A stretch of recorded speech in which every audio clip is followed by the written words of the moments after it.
Кәндек тауҙарындағы бер мәмерйәлә йәшәгән ки 3 дуҫ: Бурһыҡ, Терпе һәм Сысҡан. Бик татыу торғандар ти былар. Йәй буйы ял белмәй ҡышҡа аҙыҡ әҙерләгәндәр. Тамаҡтары туҡ булғас, ҡыштың ҡаты бураны ла, сатлама һыуығы ла һиҙелмәгән уларға. Быларҙың дуҫ йәшәүен күреп, айыу, бүре, төлкө бик көнләшкән ти.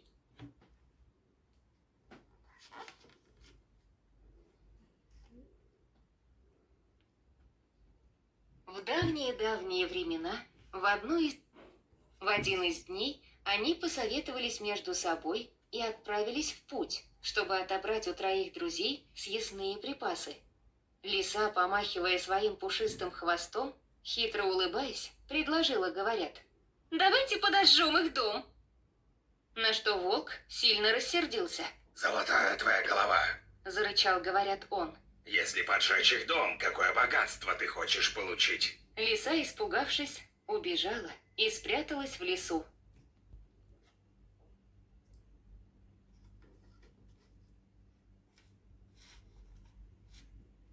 One day they gathered together and plotted to rob the friend's house and take away. The bear and the wolf went on their way. At last they reached the house where the badger, the hedgehog, and the mouse lived. Now the wolf said, "Master Bear, you have grown too old to be any good anymore. You have almost lost all your teeth.